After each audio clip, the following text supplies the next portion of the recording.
온 땅이여 하나님께 즐거운 소리를 낼지어다. 그의 이름의 영광을 찬양하고 영화롭게 찬송할지어다.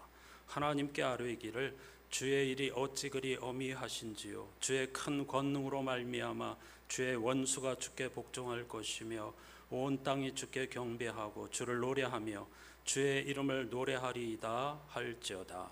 아멘.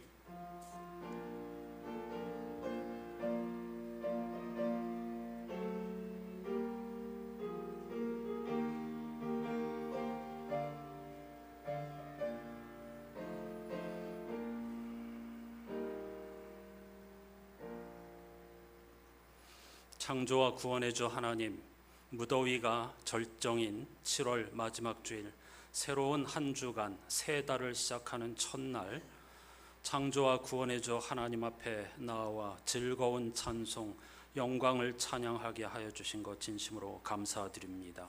우리 믿음의 선배들은 우리를 향하여서 하나님의 하신 일이 어찌 그리 크고 놀라운지요라고 아뢰어야 한다고 당부하였습니다. 특히 우리가 하나님을 예배하는 이유는 하나님의 큰 권능으로 말미암아 악의 세력이 주님께 복종할 것임을 믿기 때문입니다. 우리 눈에 보기에는 악의 세력이 승리하고 있는 것처럼 보이지만 궁극적으로 하나님의 평화가 예수 그리스도의 십자가의 보혈과 부활로 말미암아 이루어질 것을 믿음의 눈을 들어 내다보기 때문입니다. 이것이 오늘도 우리가 하나님을 예배하는 이유입니다. 또한 오늘 우리들의 예배를 통하여서 온 땅 모든 피조물이 주님을 경배하고 주의 이름의 영광을 노래하게 될 날을 내다보니 우리의 예배를 받아 주시옵소서. 예수 그리스도의 이름으로 간절히 기원하옵나이다. 아멘.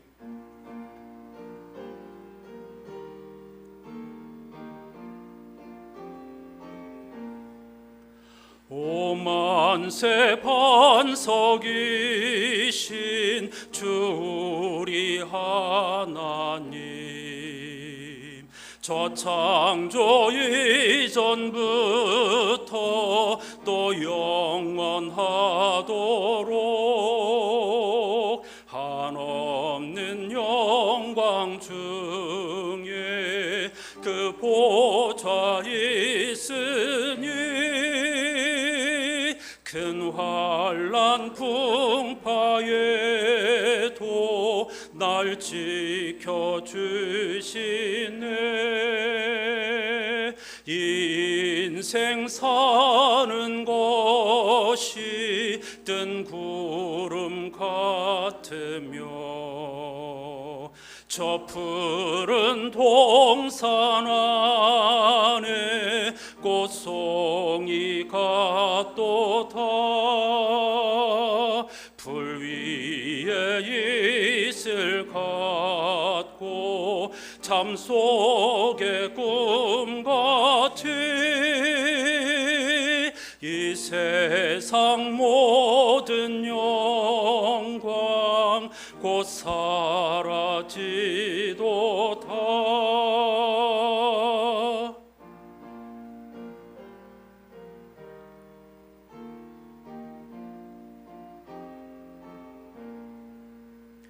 한없는 사랑으로 늘 깨어 지키사 큰 자비 베푸시고 늘 인도하시니 내 평생 짧은 세월 빛나게 살도록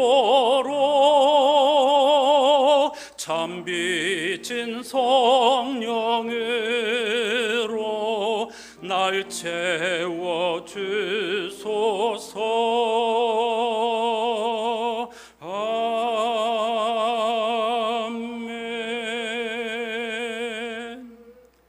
자리에 앉으셔서 오늘 예배의 주제를 따른 공동기도를 함께 하십시다. 오늘 주님이 가르쳐주신 기도를 중심으로 예배할 것인데요, 마태복음 6장에 있는 주님의 기도를 하나님 나라 신약 성경으로 함께 기도하십시다.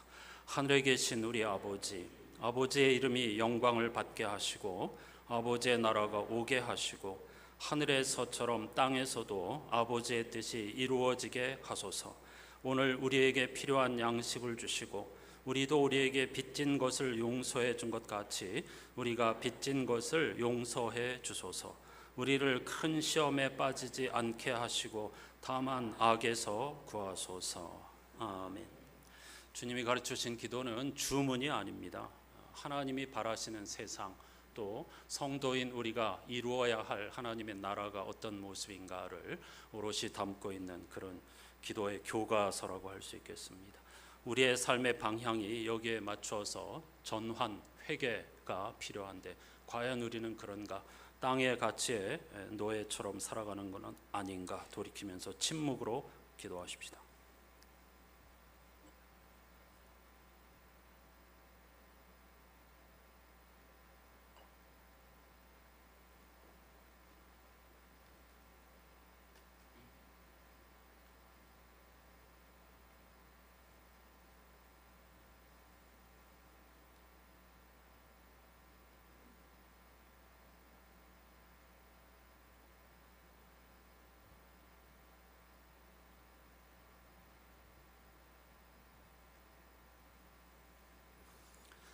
우리를 용서하여 주시기를 즐거워하시는 하나님의 말씀이 여기 있습니다. 주의 성도들아, 여호와를 찬송하며 그의 거룩함을 기억하며 감사하라. 그의 노염은 잠깐이요 그의 은총은 평생이로다. 저녁에는 울음이 깃들일지라도 아침에는 기쁨이 우리로다. 아멘.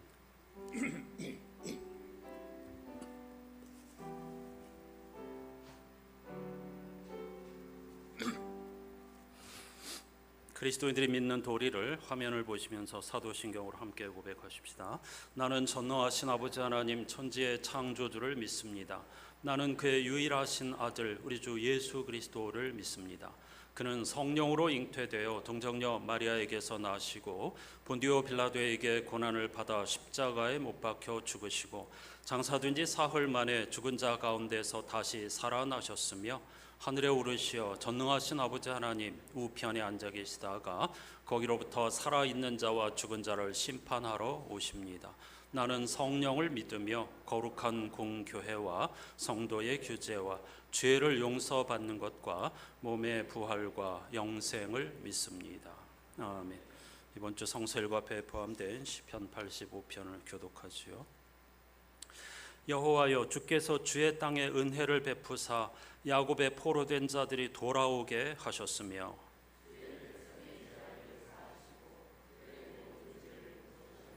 주의 모든 분노를 거두시며 주의 진노를 돌이키셨나이다.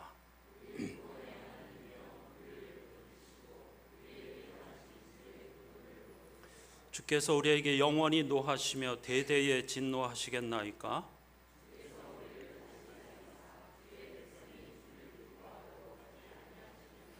여호와여, 주의 인자하심을 우리에게 보이시며 주의 구원을 우리에게 주소서.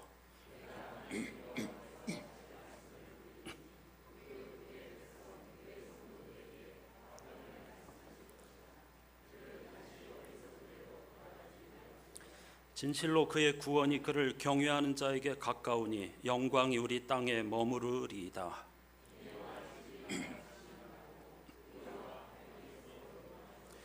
진리는 땅에서 솟아나고 의는 하늘에서 굽어보도다.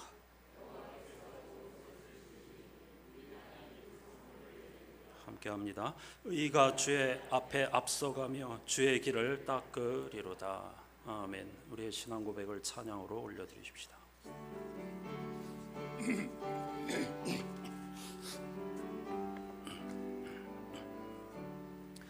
예수를 나의 구주 삼고 성령과 피로써 거듭나니 이 세상에서 내 영혼이 하늘의 영광 누리도다. 이것이 나의 간증이요 이것이 나의 찬송일세. 나 사는 동안 끊임없이 구주를 찬송하리로다. 온전히 주께 맡긴 내 영, 사랑의 음성을 듣는 중에 천사들 왕래하는 것과 하늘의 영광 보리로다. 이것이 나의 간증이요, 이것이 나의 찬송일세. 나 사는 동안 끊임없이 구주를 찬송하리로다.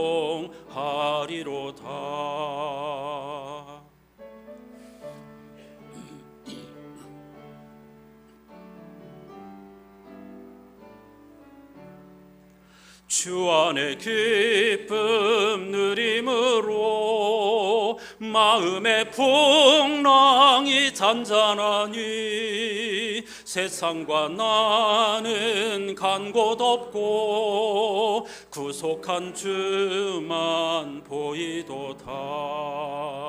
이것이 나의 간증이요, 이것이 나의 찬송일세.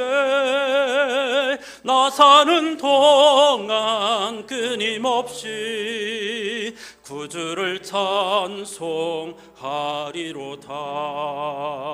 이것이 나의 간증이요, 이것이 나의 찬송일세. 나 사는 동안 끊임없이 구주를 찬송하리로다. 아멘.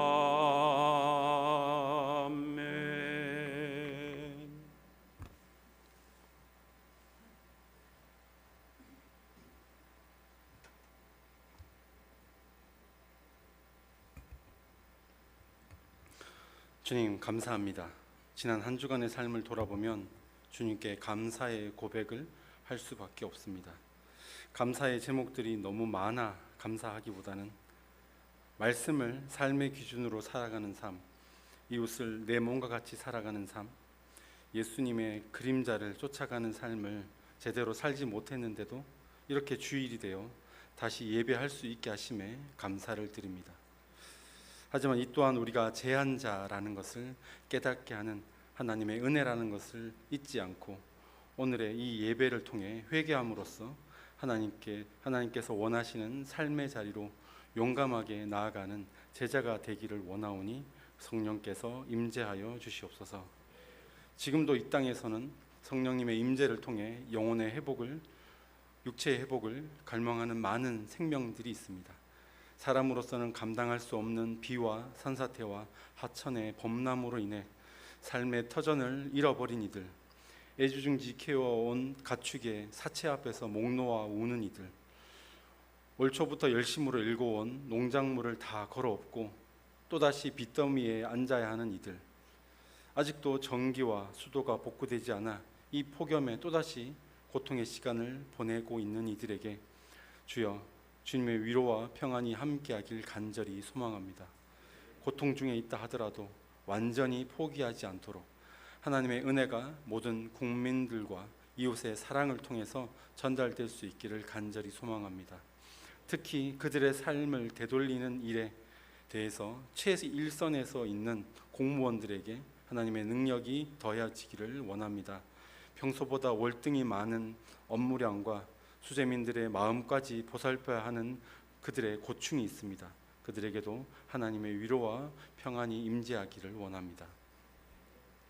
대한민국은 아직도 작년 12월에 어처구니 없이 일어났던 계엄의 사태에서 완전히 헤어나오지 못하고 있습니다.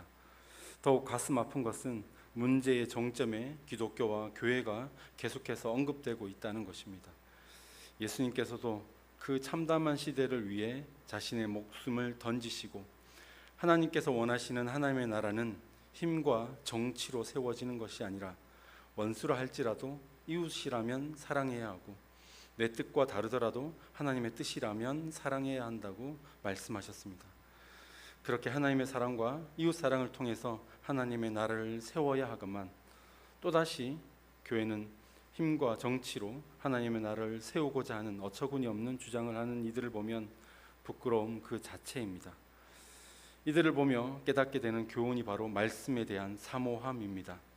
하나님의 마음으로 세상을 보지 못하고 하나님께서 뜻하시는 바를 온전히 깨닫지 못하기에 거짓 선지자들에게 이용당하는 것입니다. 주여, 듣는 마음을 주시옵소서. 믿음은 들음에서 나며 들음은 그리스도의 말씀으로 말미암는다고 하셨습니다. 오늘도 이 예배 중에 주님의 말씀이 선포됩니다. 말씀을 통해서 전달될 주님의 마음과 주님의 사랑이 내 마음의 그릇에 담겨질 수 있도록 나 스스로 먼저 듣는 마음을 사모하게 하시옵소서. 그리고 들음에서 행함으로 이어질 수 있도록 보혜사 성령의 도우심이 함께 임하기를 소망하오니 열정으로 믿는 자의 삶을 살도록 주께서 인도하여 주시옵소서. 지금도 살아 역사하시는 예수 그리스도 이름으로 간절히 기도드립니다. 아멘.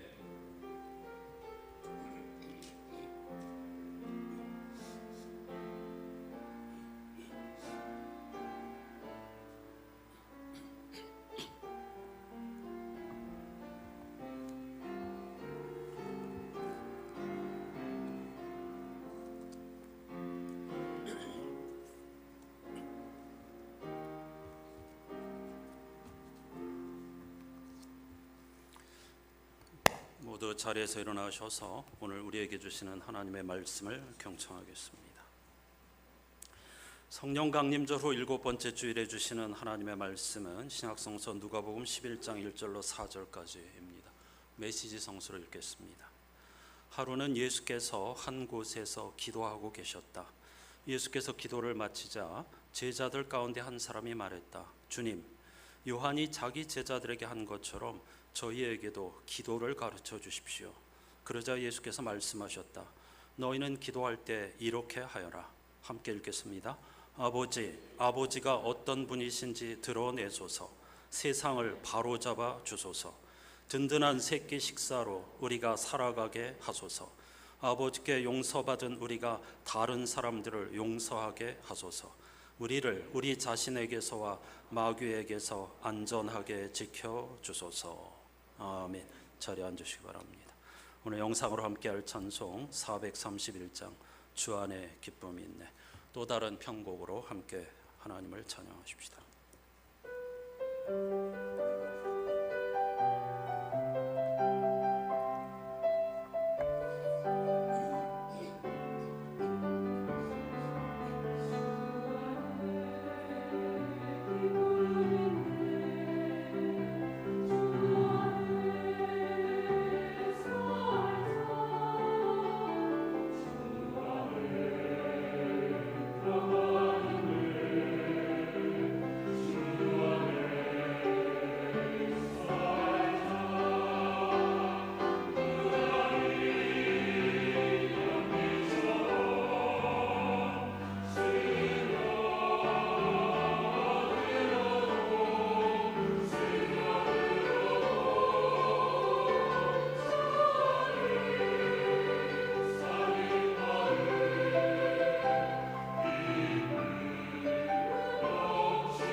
찬송 가사 그대로 참으로 그러하기를 주님의 이름으로 축복합니다. 오늘 본문은 제자들의 요청에 따라 주님이 가르쳐 주신 기도입니다. 그래서 우리는 보통 주기도라고 부르지요. 그런데 주님이 가르쳐 주신 기도는 마태복음 6장에도 나옵니다. 누가복음의 기도는 원형이고 마태복음의 그것이 우리에게 익숙한 주기도입니다. 따라서 오늘은 누가복음 11장의 주기도와 평행 본문인 마태복음 6장의 그것을 동시에 붙잡고 따라가 보겠습니다. 그럼 이번 주 성서 일과표의 열쇠말은 무엇일까요? 당연히 기도라고 생각하기 쉽지만 그렇지 않습니다. 이번 주 성서 일과표가 씨름하고 있는 열쇠말은 용서입니다. 용서. 본격적으로 용서의 문제와 씨름하기 전에 먼저 기도에 대해 짚어보겠습니다. 주님이 가르치신 기도는 천주교의 성모송이나 불교의 관세음보살처럼 우리가 바라는 것들을 이루기 위한 주문이 아니라 하나님이 바라시는 세상을 그리고 있습니다. 다른 말로 하면 천국의 그림자, 모형이라고 할 수 있겠죠. 그런데 하나님은 당신이 창조하신 세상을 당신의 형상을 따라 지은 인간에게 돌보아 달라고 맡기셨죠. 그러므로 주기도는 하나님 나라 백성인 우리들을 향하여서 너희는 이렇게 살아야 한다는 당부이고 요청이기도 합니다. 여러분은 암송하고 있는 주기도를 다 아신다고 생각하십니까? 그 내용의 깊이를 어떻게 생각하십니까? 모든 기도의 전범, 교과서라고 할 수 있는 주기도는 사실은 우리에게 매우 부담스러운 기도이고 심지어는 위험하기까지 합니다. 이 기도의 원형인 누가복음에서는 제자들의 요청에 따른 것으로 보도하지만 마태복음의 주기도는 당시 종교 전문가들의 기도 형태에 나타나는 두 가지의 오류를 예수께서 경고하면서 이어지는 말씀, 가르침입니다. 그 경고 가운데 하나는 사람들에게 자신의 경건성을 보이고 싶어하는 바리새파 사람들의 기도이고 다른 하나는 같은 말을 끝없이 반복하는 이방인들의 기도입니다. 그들의 기도와 비교하여 주님이 가르쳐 주신 기도를 보면 기도의 영성이란 자기의 힘을 빼는 것이로구나 하는 사실을 금방 알 수 있습니다. 하지만 안타깝게도 우리들의 기도에는 거꾸로 힘이 많이 들어가곤 합니다. 자기가 하나님을 얼마나 잘 알고 얼마나 열심히 신앙생활 하는지를 사람들에게 보여주거나 혹은 가르치고 싶어 하는 것이죠. 또한 하나님께서 나의 요청을 반드시 들어주어야 한다는 것을 강요하는 등 힘이 무척 많이 들어가 있다는 사실을 인정하지 않을 수 없습니다. 제가 기도의 영성은 힘을 빼는 거라고 했는데요. 사실 주님이 가르쳐 주신 기도를 보면 우리가 할 수 있는 일이 별로 없어 보입니다. 조목조목 처음부터 끝까지 보시면 우리가 해낼 수 있는 일이 아닙니다. 어쩌면 그래서 모두 어차피 우리가 할 수 없는 일이니까 하나님이 알아서 해주시겠지 하고 편안한 마음으로 주일마다 이 기도를 읊조리는 것인지도 모르겠습니다. 하지만 이렇게 편안한 마음으로 기도하다가도 항상 우리를 멈칫하게 하는 부분이 있습니다. 걸림돌이라고 할까요? 그건 바로 죄의 용서에 대한 요청입니다. 같이 읽어보십시다. 우리가 우리에게 잘못한 사람을 용서하여 준 것 같이 우리 죄를 용서하여 주시고, 이 부분이죠. 다시 한번 읽어보십시다.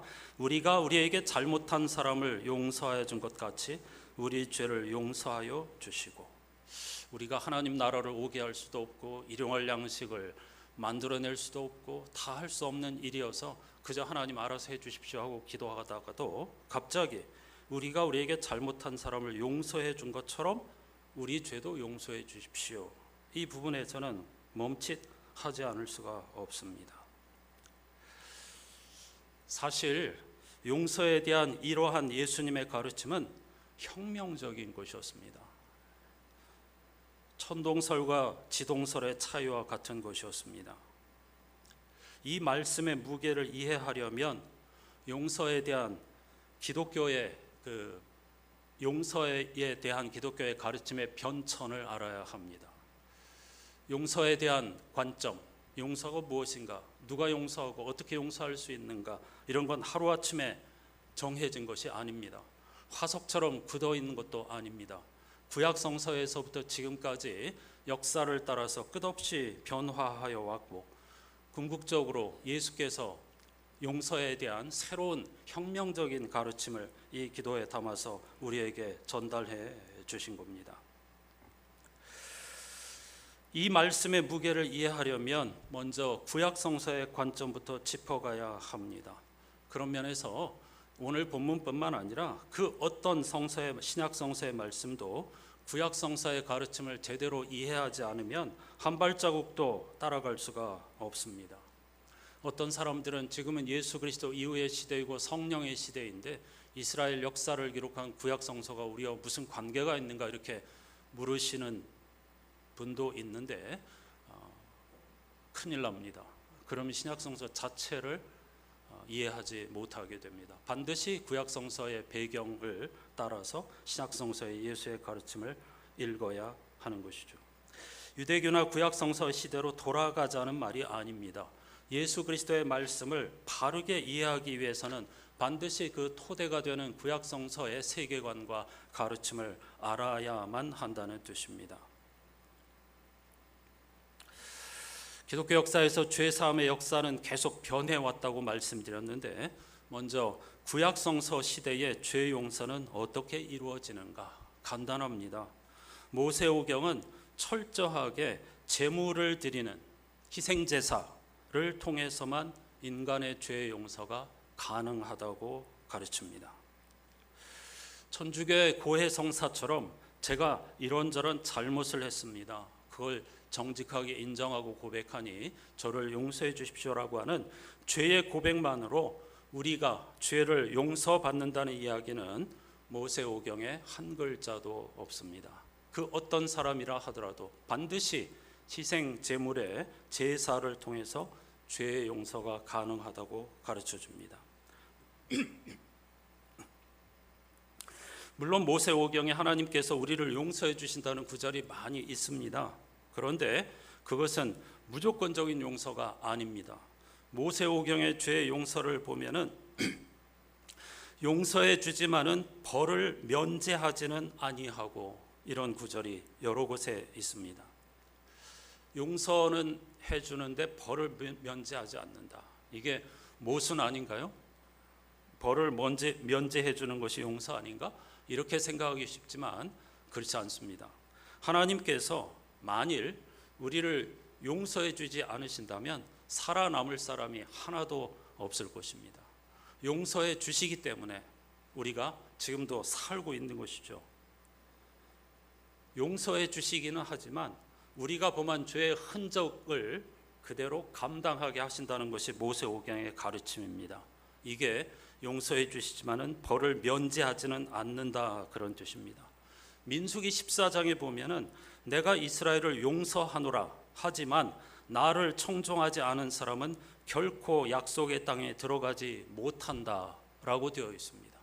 이스라엘 백성의 그 범죄를 내가 용서해 주지만 나를 배교하고 부부관계로 비유할 수 있는 언약을 깨뜨린 것을 내가 용서해 주지만, 그러나 그 죄를 범한 사람은 약속의 땅에 들어갈 수 없을 것이다, 이렇게 말씀하십니다.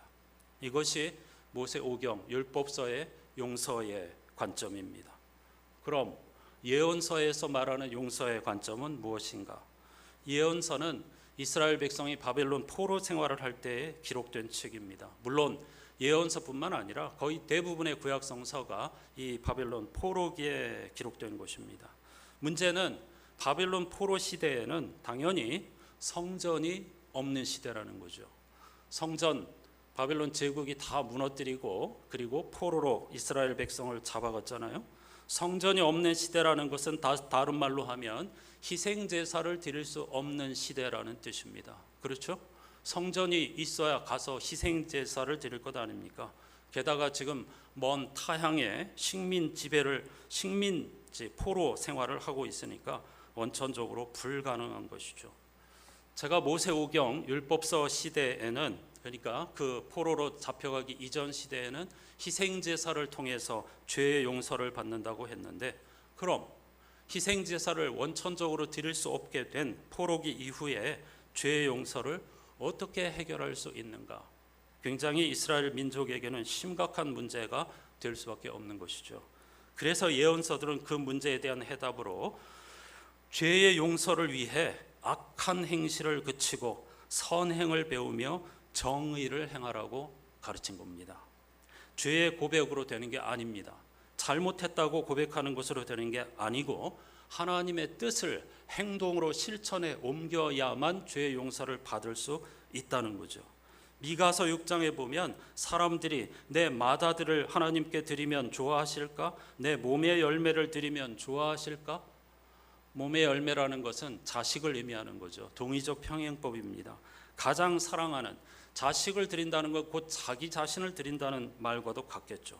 그럼 이런 재물을, 가장 사랑하는 것들을 재물로 하나님께 드리면 하나님이 기뻐하실까? 아니라고 미가 예언자는 이야기합니다.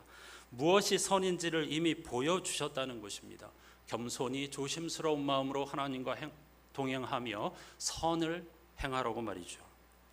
그렇게 할 때라야 우리의 죄가 용서받을 수 있다는 것입니다.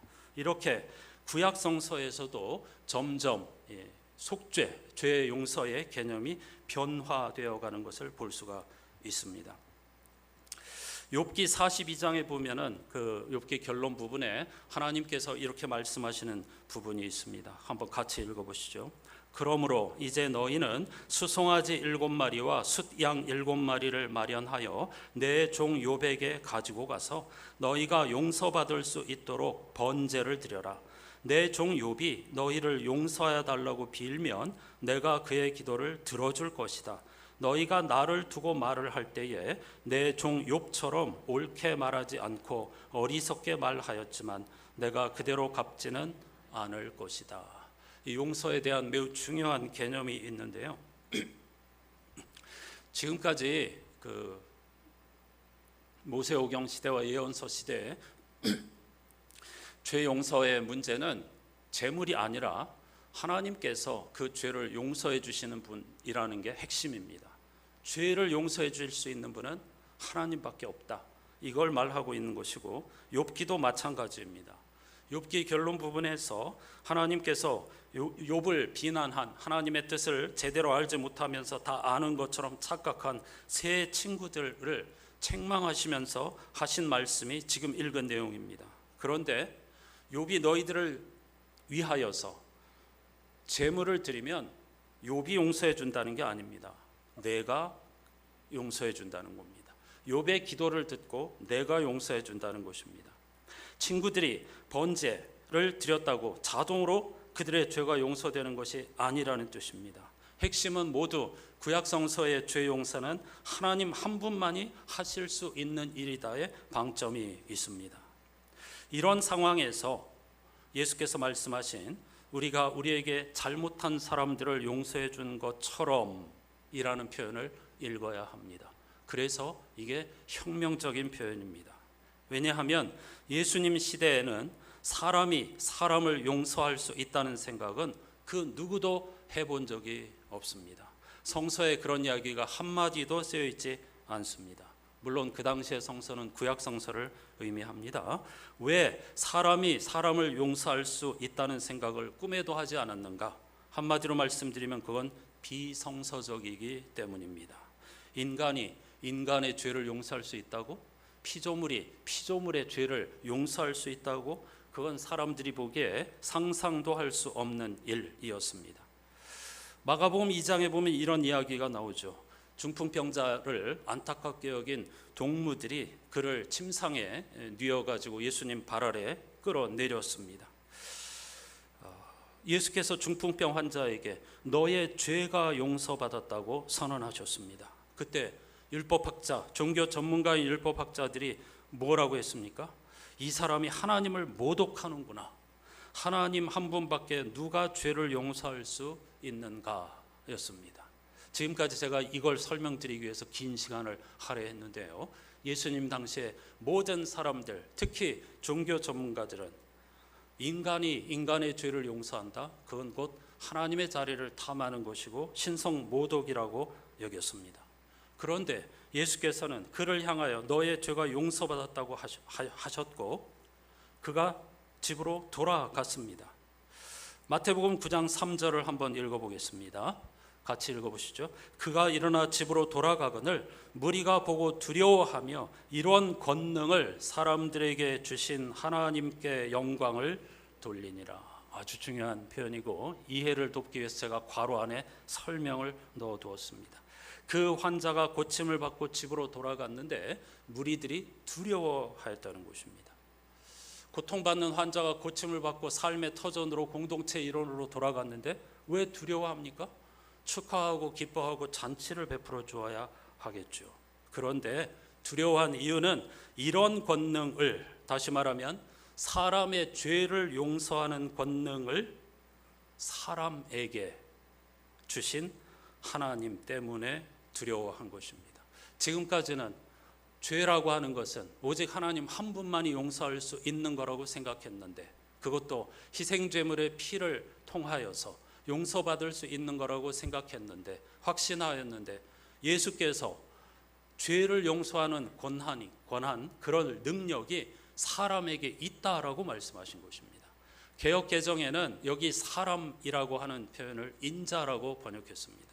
인자는 구약성서 묵신문학에서 메시아를 가리키는 단어인데 여기 마태복음 9장에서 인자는 그냥 사람이라는 뜻입니다. 직역하면 아담의 아들, 아담의 후손입니다.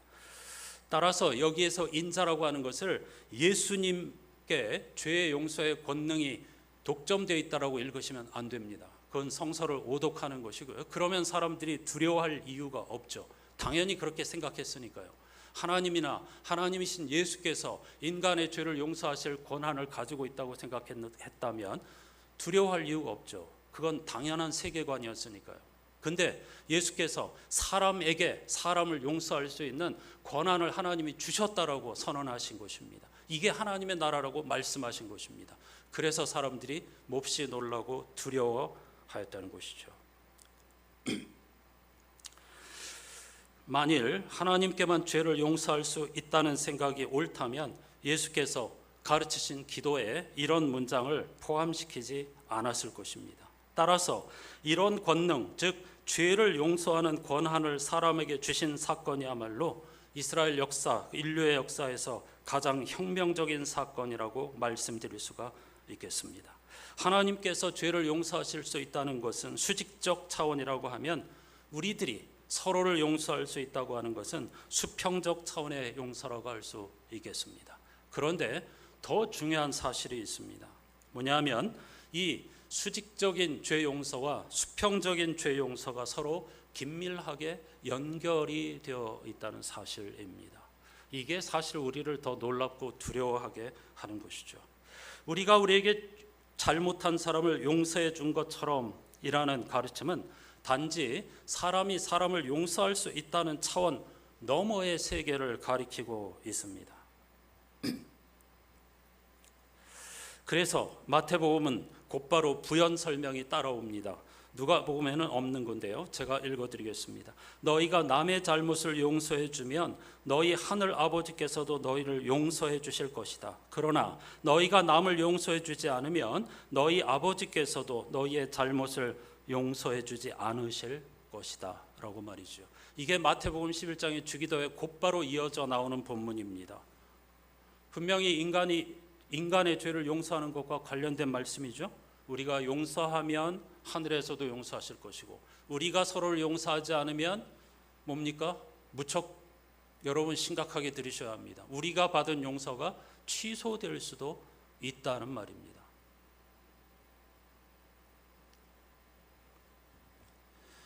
수직적 죄 용서, 하나님께로부터 죄 용서를 받은 우리가 인간 사이에 서로서로의 수평적 죄 용서를 가벼이 여기고 그리고 그것을 행동하지 않는다면 하나님의 은혜가 취소될 수 있다는 뜻입니다.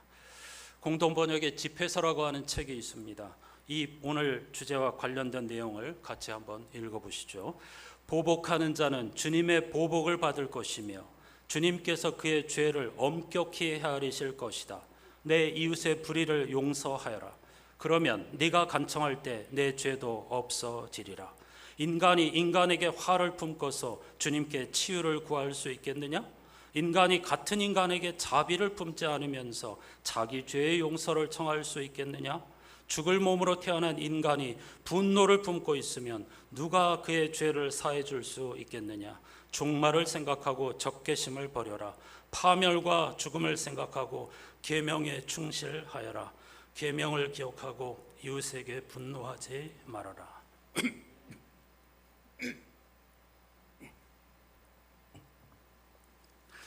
물론 무조건적인 용서는 아닙니다. 죄 지은 자가 우리에게 진정으로 인정하고 회개할 때 해당되는 겁니다. 그건 너무 벗어나는 내용이니까 여기서는 거기까지만 짚고요. 그러면 어떻게 인간이 인간의 죄를 용서할 수 있는가? 간단합니다. 우리도 하나님께 용서받은 존재이기 때문입니다.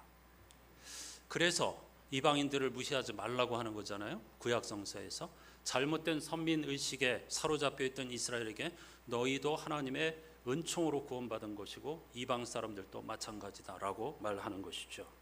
우리가 하나님께 용서받은 존재라는 사실을 정말로 영혼 깊은 곳에서 인정한다면, 그게 사실이라고 고백한다면 우리도 서로를 용서하지 않을 수가 없다는 것입니다.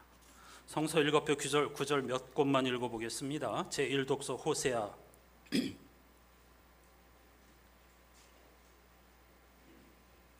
마지막 부분 9절에서 11절까지를 읽어보십시다. 주님께서 말씀하셨다. 그의 이름을 로암미라고 하여라. 너희가 나의 백성이 아니며 나도 너희의 하나님이 아니기 때문이다. 그러나 이스라엘 자손의 수가 바닷가의 모래처럼 많아져서 얼마나 되는지 아무도 되어보거나 세어볼 수 없을 때가 올 것이다. 그 때가 되면 사람들이 너희를 로암미라고 부른 땅에서 살아계신 하나님의 자녀라고 부를 것이다. 그때가 되면 유다 자손과 이스라엘 자손이 통일을 이룩하여 한 통치자를 세우고 땅에서 번성할 것이다. 그렇다. 이스라엘의 날이 크게 번성할 것이다. 아멘. 하나님께서 호세아에게 주신 말씀이죠. 불경한 여인을 아내로 맞이하라고 하고 아이를 낳았는데 새 아이의 이름은 전부 다 하나님의 백성이 아니다, 그런 뜻이었습니다. 그런데 하나님께서 상징적으로 내 백성이 아니다라고 했던 이스라엘 백성들을 앞으로 살아계신 하나님의 자녀라고 부를 거라고 약속해 주십니다. 무슨 뜻입니까? 용서해 주신다는 뜻이죠. 시편 85편 오늘 교독한 부분에도 보면 3절 주의 모든 분노를 거두시며 주의 진노를 돌이키셨나이다. 8절 하반절 그의 성도들에게 화평을 말씀하실 것이라 그들은 다시 어리석은 대로 돌아가지 말지로다. 용서받은 존재로서 다시 어리석은 삶을 선택해서는 안 된다는 뜻입니다. 뒤편으로 돌리셔서 골로새서 2장 9절과 10절 말씀을 읽어보십시다. 그리스도 안에 온갖 충만한 신성이 몸이 되어 머물고 계십니다. 여러분도 그분 안에서 충만함을 받았습니다. 그리스도는 모든 통치와 권세의 머리이십니다. 13절 읽어보십시다. 또 여러분은 죄를 지은 것과 육신이 할례를 받지 않은 것 때문에 죽었으나 하나님께서는 여러분을 그리스도와 함께 살리시고 우리의 모든 죄를 용서하여 주셨습니다.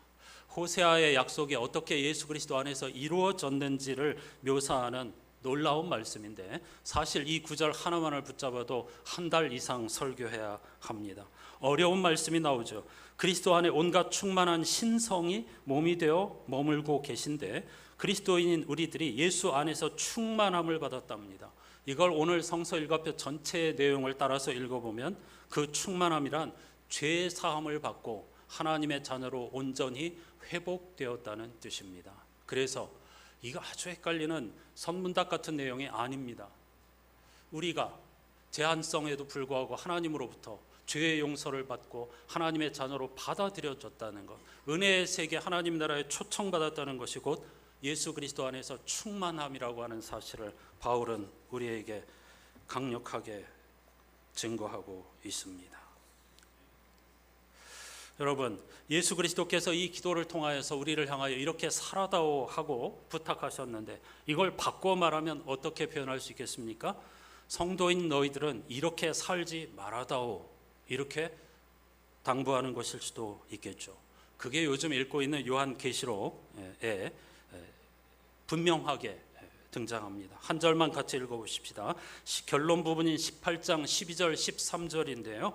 이게 무슨 내용이냐면 계시록의 결론 부분은 심판과 구원의 선언입니다. 성도인 우리에게는 심판의 날이 구원의 날이니까 염려하실 필요가 아무것도 없습니다. 그러나 하나님을 업신여기고 눈에 보이는 것이 전부인 것처럼 생각하고 이 땅에서 욕망으로 상징할 수 있는 바알을 숭배하며 살던 사람에게는 그날은 상상을 초월하는 심판의 날이고 그 심판은 종말에 받는 게 아닙니다. 이미 그들의 선택을 따라서 지금 여기서 받고 있다는 사실을 여러분 반드시 기억하셔야 합니다. 구원도 마찬가지입니다. 죽은 다음에 받는 게 아닙니다. 여기서 우리가 하나님 나라의 가치를 선택하면 그 가치를 따라서 여기서 천국을 사는 것입니다.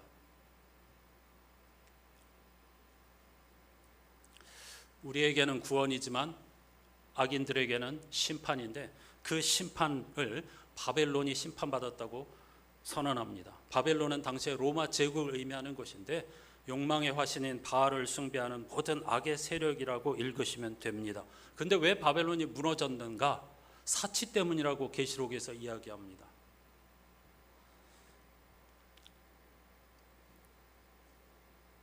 사치라고 하는 한자, 필요 이상의 돈이나 물건을 쓰거나 분수에 지나친 생활을 의미합니다. 현대인들이 그렇죠. 필요 이상의 돈이나 물건을 쓰거나 분수에 지나친 생활. 12절 13절 그들이 사고 팔던 것들에 대한 이야기입니다. 읽어보십시다. 그 상품이란 금과 은과 보석과 진주요 고운 모시와 자주 옷감과 비단과 붉은 옷감이요 각종 향나무와 각종 상아기구와 값진 나무나 구리나 쇠나 대리석으로 만든 온갖 그릇이요 계피와 향료와 향과 모략과 유향이요 포도주와 올리브 기름과 밀가루와 밀이요 소와 양과 밀과 병거와 노예와 사람의 목숨입니다.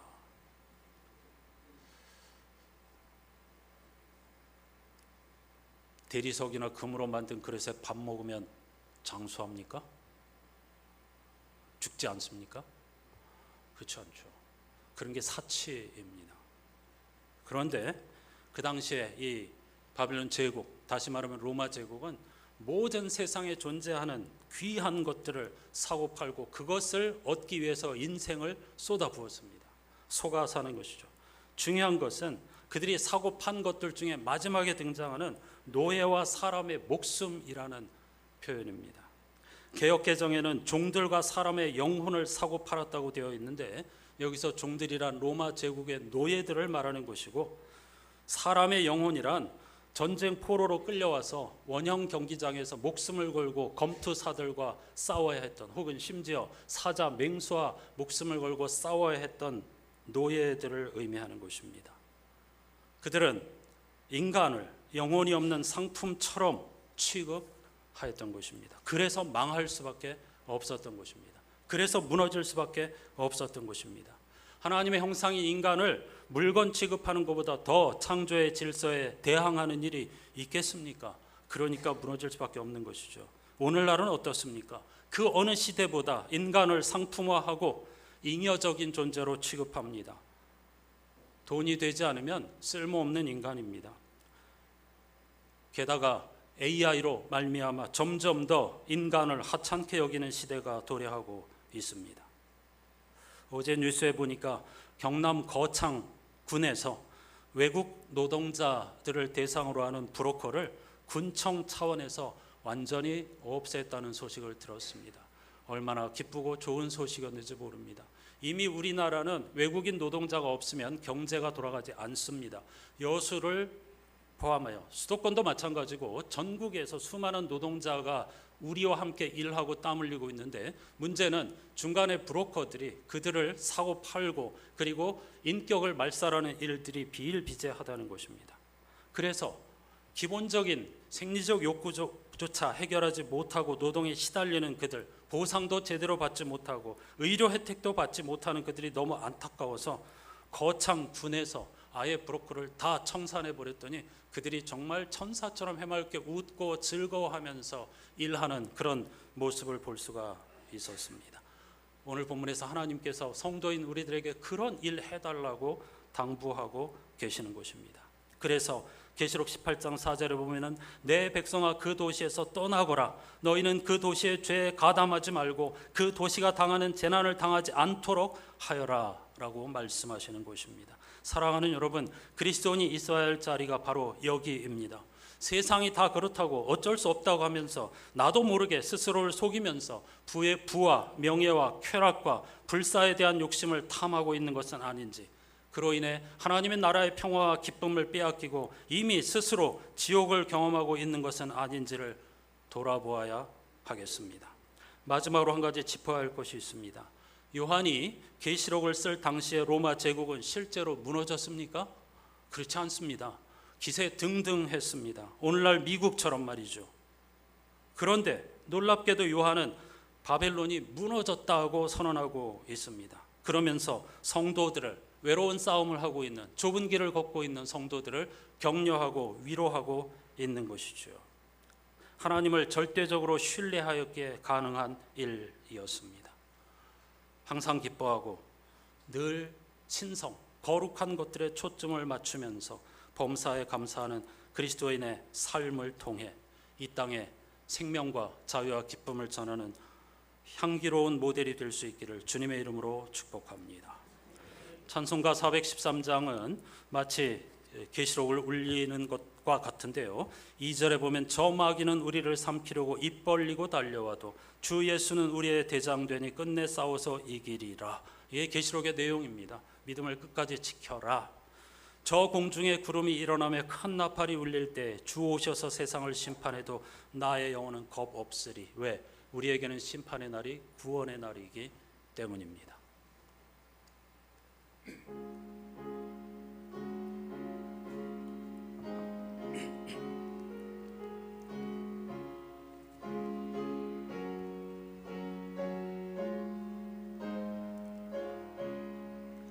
내 평생에 가는 길 순탄하여 늘 잔잔한 강 같든지 큰 풍파로 무섭고 어렵든지 나의 영혼은 늘 편하다. 내 영혼 평안해.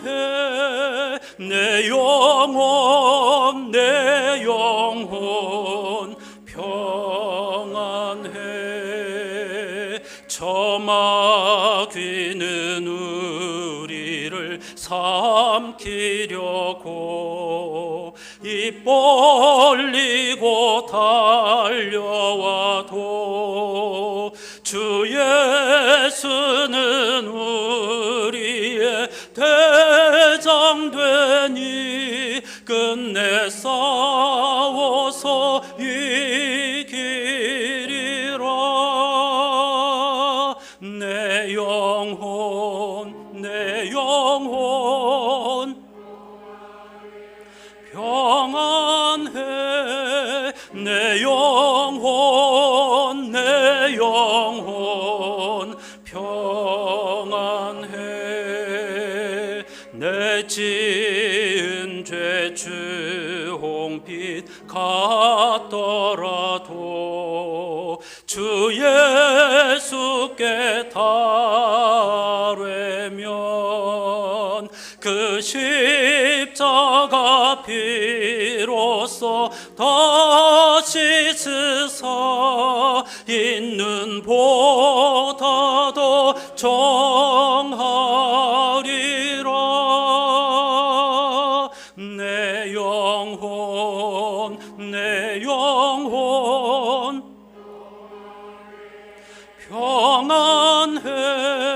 내 영혼 내 영혼 평안해.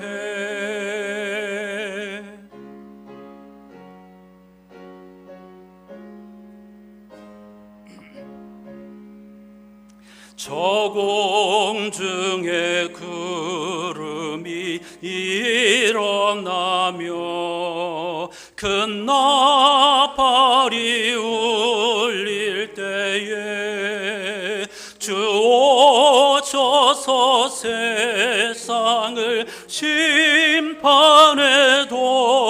나의 영혼은 겁없으리. 내 영혼 평안해. 내 영혼 내 영혼 평안해.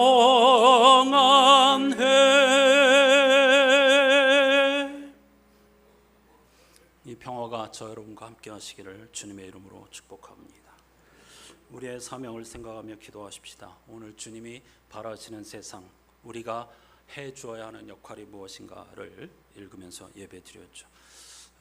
죄 잘못했습니다만으로 세상이 바뀌는 게 아닙니다. 하나님의 정의와 공의가 강물처럼 흐르는 세상이 되도록 하기 위하여서 경남 거창군과 같은 그런 영적 싸움을 우리가 싸워야 하겠습니다. 물론 사도행전에 나오는 것처럼 점치는 여인이 그 일을 하지 못하게 되자 온 동네가 벌떼처럼 바울 일행을 죽이려고 했다는 것, 수입원이 끊어졌으니까 쉬운 일이 아닙니다. 그런 저항, 심지어는 박해를 감내해야 하는 일이지만 그러나 우리는 그 외로운 싸움을 하라고 하나님께서 우리를 용서해 주신 줄로 믿습니다. 그런 사명을 감당할 수 있게 해달라고, 용서에 인색하지 않은 사람이 되게 해달라고 기도해 주시고, 더불어 이 뜨거운 폭염에 야외에서 일하는 모든 노동자들을 하나님께서 긍휼히 여겨 주시기를 다 같이 기도하십시다. 하나님 아버지 감사합니다. 삼복더위 한복판 7월의 마지막 주일, 그럼에도 불구하고 우리가 제한자이며 하늘을 향하는 존재라는 사실을 인정하기에 오늘 또 변함없이 하나님을 예배합니다. 여름 휴가철 쉼의 시간, 안식의 시간을 맞아서 어디에 있든지 하나님을 예배하고 우리 삶의 시간, 공간을 잠시 멈추고 창조와 구원에 관하여서 깊이 묵상해야 하는 주일, 우리가 타지에서 혹은 손님으로 오늘 예배당에서 함께 예배할 수 있게 해주신 것 진심으로 감사드립니다. 오늘 주님이 가르치신 기도는 천국이 무엇인가, 하나님이 바라시는 세상이 무엇인가 하는 것을 가르쳐주면서 동시에 우리 인간의 행동과 결단이 하나님의 뜻과 그리고 하나님의 행동과 밀접하게 연관되어 있다는 사실을 가르쳐줍니다. 두려운 일이 아닐 수 없습니다. 우리가 어떻게 하느냐에 따라서 하나님이 영향을 받으신다는 놀라운 선언을 예수께서 하고 계신 것입니다. 인간은 결코 하찮은 존재가 아닙니다. 바알의 노예가 아닙니다. 본성 욕망의 노예라고 핑계할 수가 없습니다. 하나님 나라는 우리 인간이 하나님과 함께 더불어 만들어가는 것입니다. 그러므로 오늘 우리에게 주신 이 말씀의 무게를 진지하게 받아들이게 해주시고, 특히 하나님으로부터 용서받은 존재로서 용서에 인색하지 않은 사람이 되게 해 주시옵소서. 뜨거운 마음으로 용서하게 하여 주시고, 용서를 통하여 하나님의 은총을 깊이 맛보게 도와주시고, 세상을 아름답고 이롭게 만들어가는 하나님 나라 정원사들이 다 될 수 있도록 은혜를 베풀어 주시옵소서.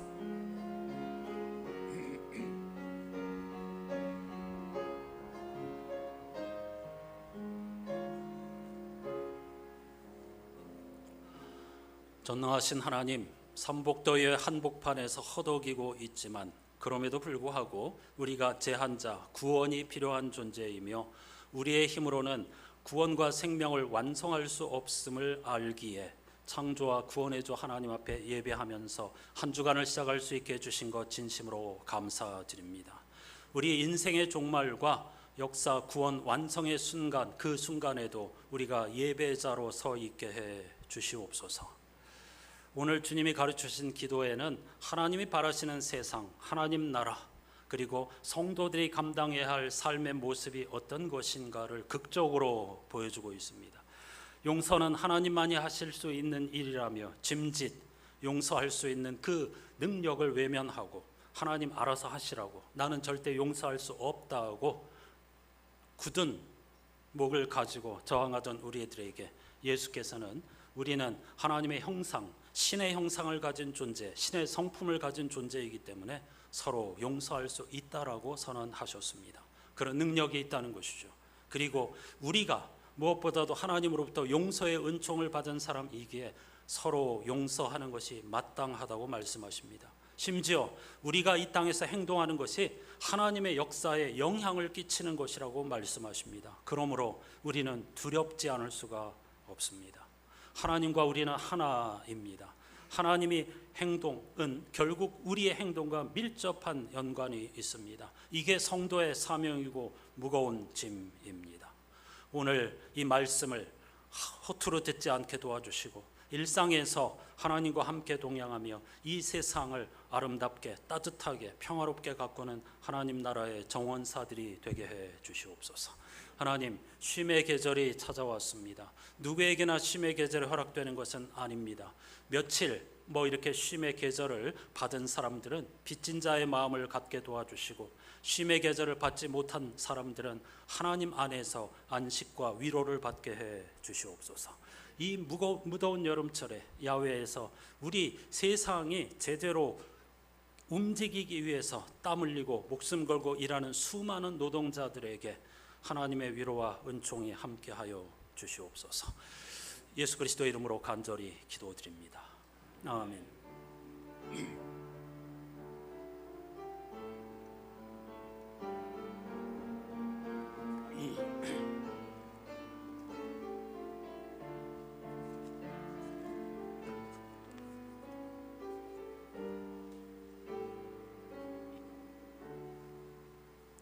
이렇게 인사하십시다. 당신은 하나님 나라의 정원사입니다.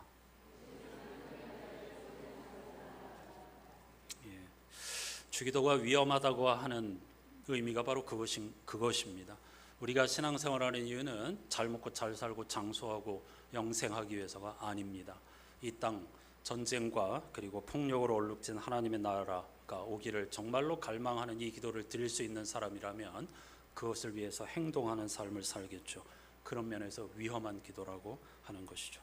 안산의 공동체가 주님 오시는 날까지 우리 인생의 종말로 바꿔 말할 수도 있는데요. 그것을 그 순간까지 하나님의 나라를 위해서 분투하는 공동체가 될 수 있기를 간절히 소망합니다. 오늘 예배 후에 정기당회로 모이겠습니다. 어제와 오늘 이틀 동안에 아동부 여름 성경학교를 진행하였습니다. 무더운 여름철에 수고하고 또 애써주신 많은 분들께 감사드립니다. 지난주부터 창세기 필사를 시작하였습니다. 지금까지 함께 동참하지 못했던 분들 창세기를 새 마음 새 영으로 한번 필사해 가시면서 하나님의 창조의 지혜를 그리고 그 능력을 맛볼 수 있기를 권해 드립니다. 여름 휴가 기간에 인생 말씀 찾기에 도전해 보자고 권해드렸죠. 한 절 혹은 두 절 선택하시고 왜 내가 이 말씀에서 은혜를 받았고 왜 이 말씀을 인생 말씀으로 붙잡고 있는지를 9월달 배움 주일에 서로 나누어 보도록 하겠습니다. 이 휴가 기간을 맞아서 우리 교우들도 타지로 향한 분들이 많고 오늘 아주 많은 분들이 휴가를 맞아서 여행으로 혹은 가족을 찾아서 오늘 우리 교회에서 함께 예배 드렸습니다. 뜨거운 박수로 환영하겠습니다. 일일이 소개할 수는 없고요. 다 환영하고 감사합니다. 그 어느 분들보다도 열심히 예배 드리는 모습에서 감동을 받았습니다. 자리에서 일어나셔서 찬양하시고 축도하겠습니다.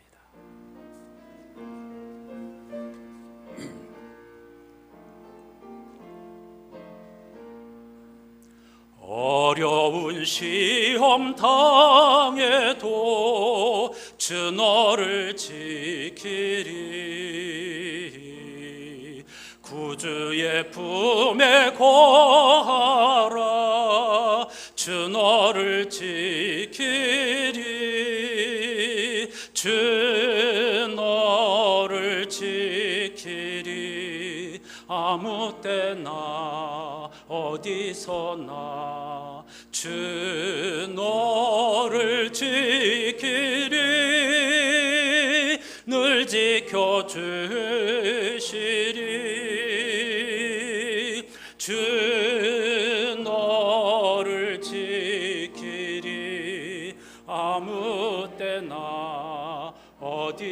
어디서나 주 너를 지키리 늘 지켜주시리.